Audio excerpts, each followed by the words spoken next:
El doctor Lucio Oliver, lamentablemente va a tener que no nos va a acompañar el resto de la mesa por los compromisos que tiene, pero bueno, seguimos nosotros, ¿no?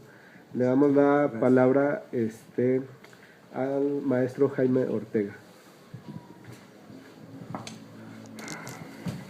Bueno, pues buenas tardes y les agradezco mucho a los compañeros que nos acompañan. El asunto que me parece convoca aquí, aparte de una gran personalidad, como por supuesto es José Revueltas, una personalidad complicada, también a algunos nos involucra, digamos, de manera afectiva o personal, ¿no? Yo recuerdo que cuando entramos, yo y otro par de compañeros más a estudiar esta facultad, había un núcleo de activistas en aquel momento muy interesados por la obra de José Revueltas, por la obra política de José Revueltas. En ese tránsito nos incorporamos nosotros a la escasa vida política de la facultad y reconocemos y conocemos la obra de José Revueltas, ¿no?, como un núcleo fundamental para hacer la crítica, ¿no?, de la realidad existente, ¿no? Digamos en ese sentido, porque además Revueltas está profundamente involucrado a la historia de esta facultad, ¿no? Como saben, Revueltas no terminó, nunca hizo estudios universitarios, apenas me parece que llegó a cuarto año de primaria, es un autodidacta, ¿no? Es un tipo formado por otro tipo de trayectoria política, pero sin embargo los años, particularmente el año 68, lo envuelve, digamos, en la vida política activa de filosofía y letras, y en general de la universidad, donde es reconocido por algunos sectores como un núcleo, como un intelectual fundamental, ¿no? Entonces, a mí me ha dado siempre por saltos, esporádicamente, de manera fragmentaria, acercarme a su obra. En aquel momento lo hicimos en 2004, 2005, y hemos tenido oportunidad de manera intermitente de regresar a la obra, ¿no? Con motivo de esta idea que surgió de algún compañero de letras, de realizarle, digamos, un sentido homenaje y una lectura crítica del ensayo, pues yo al menos redescubro un Revueltas que da muchas luces de algunos puntos que siguen siendo problemáticos para la realidad contemporánea, pero también nos permite, al paso del tiempo, acercarnos, digamos, a una obra que merece ser criticada y que merece ser leída, ¿no? Si ustedes abren el ensayo, ¿no?, del Proletariado sin Cabeza, a mi parecer van a encontrar un núcleo poderoso, un núcleo conceptual poderoso, pero también van a encontrar un Revueltas por momentos un tanto más ingenuo, ¿no? Hay algunos fragmentos del principio donde uno no puede creer de repente que Revueltas sea tan ingenuo al pensar, al considerar que la esperanza de la organización política está en los partidos comunistas, cómo lo plantea, y sin embargo la crítica posterior, ya la crítica histórica y la crítica conceptual y el desarrollo de la idea del proletariado sin cabeza, de la inexistencia histórica, como bien apuntaba el doctor Lucio Oliver, se muestran como profundamente poderosas, ¿no? Yo preparé algunas paginitas que les quiero leer, porque me parece que puedo ensayar una especie de conexión entre algunos temas. Algunos ya fueron mencionados por el doctor Oliver, pero sin embargo me parecen fundamentales, ¿no? Comienzo a leerles lo que preparé. Dice: José Revueltas no solo fue un hombre de su época, su biografía, trágica y desgarradora, atraviesa gran parte del siglo XX. Desde su conocida militancia juvenil, que lo llevará a un temprano encierro carcelario, ¿no?, aquel que está relatado en Los muros de agua, como saben, ¿no?, hasta su paso por las más diversas formaciones políticas.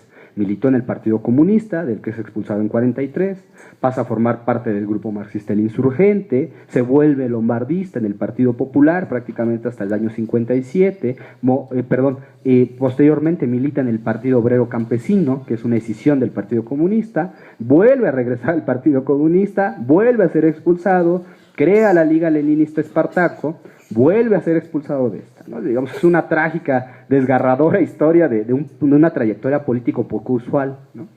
El ensayo del Proletariado sin Cabeza está guiado todavía por lo que él considera el objetivo central de la propia Liga Leninista Espartaco. Lo cito: el proceso de la lucha por la existencia del partido de la clase obrera en México. La fundación de esta liga es la negación de lo que él considera la inexistencia histórica del partido. la tesis central del ensayo tendría no solo una resolución teórica, sino un ensayo de resolución práctica. Es lo que me parece más importante. La tesis de Revuelta es muy dura. El PCM ha sufrido un proceso de, y lo vuelvo a citar, está el ensayo, usurpación degenerativa, lumpenproletaria, el partido de la clase del partido del proletariado, ¿no? Todavía Revueltas está pensando, digamos, en estos términos, ¿no? El tema del partido y el que va junto de él, el de la conciencia, al menos en la obra de Revueltas, y me parece que en esto sigue mucho a Lenin, de su afirmación como el partido de la clase, ¿no? No es un tema que Revueltas haya descubierto en el tránsito último de su militancia, previa a los años 60, ¿no? Desde muy temprano podemos encontrar que en sus escritos existe siempre la tensión entre la consideración de que el Partido Comunista es el partido de la clase obrera, aunque no lo sea, porque así lo diga él, sino porque lo conquista en la práctica. En un texto de 40, ¿no?, muy temprano, titulado Las masas tienen derecho a un partido comunista, ya está expresando esta tensión que está marcando su obra, entre lo que él ve como, como la autodeclaración de un partido que se dice la vanguardia, y la práctica que confirma esa declaración, ¿no? Él considera que sí hay una práctica que justifica ese dicho, ¿no?, en los años 40.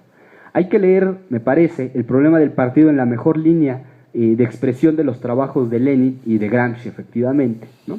El vuelco teórico y político de sus constantes ires y venires, salidas y reingresos al partido, es lo que le permite empezar a considerar al partido como totalidad, con el problema de la totalidad. En este sentido, Revueltas es un marxista hegeliano profundamente, ¿no?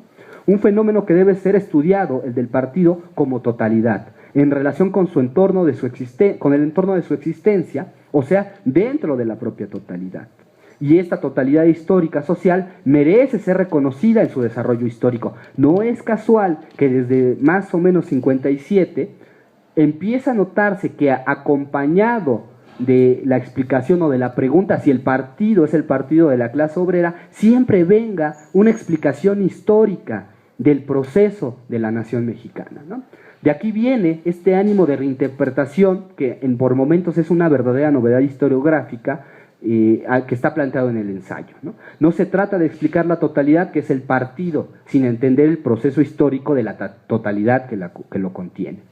Dice en 1957, antes del ensayo que nos convoca hoy, ¿no?, cuando hace un recorrido por los pasajes de la historia de México como una nación independiente, llega a una constatación, ¿no?, y lo cito, dice Revueltas: nuestro partido tampoco ha hecho suya la dignísima personalidad de Flores Magón, que tan legítimamente le corresponde como herencia histórica, ¿no? Digamos, dentro de algunos círculos, la presencia de Flores Magón, ¿no?, del anarquismo, de este anarquismo obrero, es importantísimo. Entonces, Revueltas lo que hace es seguir el tránsito de las luchas del pueblo mexicano. Uno podrá criticarle seguramente si es una interpretación correcta, pero lo que le interesa a él es destacar estos momentos en donde se sentarían las bases para la formulación de una política independiente de una clase social, ¿no?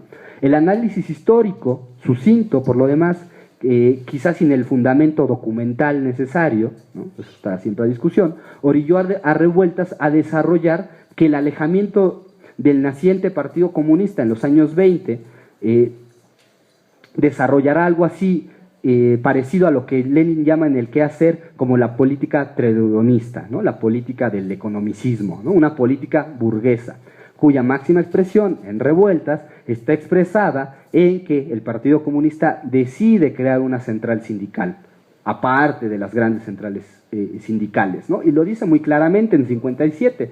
Este hecho, el de fundar una central sindical, la CESUM, independiente, este mero hecho de separarse de la mayoría de la clase obrera, condujo al partido a su transformación de un partido para sí en un partido en sí, autocontemplativo y a mayor abundamiento autosatisfecho, ¿no? Esa es la cita de Revueltas, de cómo explica él el momento de separación del partido de la clase, ¿no? Independientemente de que esta afirmación pueda ser puesta en cuestión, como me parece que debe de ser puesta en cuestión porque me parece equivocada, no deja de ser un hecho que Revueltas pone énfasis en la escisión de la clase obrera, ¿no? Quizá el día de hoy podamos ver que el problema no fue la fundación de una central sindical independiente, como él ve el problema, sino como un Estado, el Estado de la Revolución, contuvo, organizó y mediatizó al conjunto obrero. Es que esta posibilidad que tenemos el día de hoy de contemplar el proceso de la historia del movimiento social mexicano nos permite ampliar la hipótesis de Revueltas. Revueltas piensa que hay una clase y que la cabeza no está correspondiendo a ese cuerpo político. Si el problema, me parece, ¿no? Que es que el propio cuerpo político no estaba ahí, ¿no? El cuerpo político fue contenido por el Estado mexicano, lo organizó, lo mediatizó, es Cárdenas, es la revolución, es el Partido de la Revolución Mexicana, es el PRI luego, ¿no? Es ese momento, ¿no? Me parece que esto es todavía, uno puede tomarle la palabra Revueltas y radicalizar su tesis, ¿no? No es que no hubiera cabeza, el problema es que el cuerpo político no estaba donde él pensaba o donde él creía verlo, ¿no? No había clase obrera luchando, por tanto, si no hay clase obrera luchando más que episódicamente, dignamente, heroicamente, pues es muy complicado construir el cerebro, la cabeza de ese partido, de ese cuerpo político, ¿no? El tema fundamental, a mi parecer, en términos teóricos, es el de la conciencia organizada de la clase. Su vanguardia era solo en rigor posible si era el ser, y así lo llama Revueltas, el ser histórico de una clase que luchaba, ¿no? El problema es que la clase luchaba esporádicamente, ¿no? Que podía dirigir de manera organizada un movimiento político más amplio. En 1958 aparecía ya la idea de la conciencia organizada y del cerebro colectivo. No es casual, pues estaba impactado y se va a impactar aún más por los movimientos obreros de la época. Ustedes recuerdan el movimiento de los ferrocarrileros, el movimiento médico, que ponen en duda, quizá por primera vez de manera mayoritaria, el dominio del Estado mexicano sobre el movimiento obrero, ¿no? Ese dominio que el Estado organizó desde los años 30, ¿no? En el ensayo del proletariado está explicitado esto, ¿no? Dice Revueltas, el paso que sigue es el de transformar esa organización de la conciencia en conciencia organizada, en el agrupamiento de un cierto número de cerebros que se instituyen en el cerebro colectivo del proletariado, es decir, en su partido de clase, ¿no? Hasta ahí la cita. Lo que él llama la desenajenación teórica, ¿no? Que este cerebro colectivo, solo es posteriormente organizativa. Primero, ahí sí es un teoricista Revueltas en ese sentido, primero se desenajena uno teóricamente y luego lo lleva a la práctica, ¿no? Para mí, al menos en esta sección, está clara la presencia de Gramsci, ¿no? No sé, yo no puedo sostener la hipótesis. Gramsci, ustedes saben, se empieza a traducir al español en los años 50, me parece que en 55, como lo relata José Arico, no llega en México sino hasta un poco después, pero lo cierto es que Gramsci está en el debate, es conocido por un personaje de no muy buena fama, como es Lombardo Toledano, que de hecho se lo presenta, Lombardo Toledano le presenta, y esto lo dice González Casanova, ¿no? en una entrevista, ¿no? Le presenta a Gramsci, ¿no? a González Casanova. Entonces es muy probable, ¿no? Lo aventuro como una simple hipótesis, no sé si se pueda demostrar, que el conocimiento de Gramsci venga por esa beta lombardista que tuvo Revueltas en su juventud, ¿no? Pero bueno, este es un paréntesis, ¿no? Claramente aquí en todas estas ideas está presente el Lenin del quehacer además, ¿no? Pero Lenin reflexiona el partido político desde un fenómeno muy inmediato de la lucha política, ¿no? Gramsci replantea las cuestiones de Lenin, pero lo amplía, ¿no? En este sentido, Revueltas rompe con la teoría del partido de los leninismos, ¿no? Particularmente del que viene de la Unión Soviética, que decían que si hay clase obrera y partido comunista, este era el partido de la clase, ¿no? Es una gran ruptura, es una ruptura a la que no llegan muchos, ¿no? En Revueltas, en este momento, ¿no? En Revueltas, como en Lenin y en Gramsci, hay ante todo la necesidad de la construcción política, por eso el énfasis correcto, me parece, del doctor Lucio sobre que no es algo dado, ¿no? Dice Revueltas, la conciencia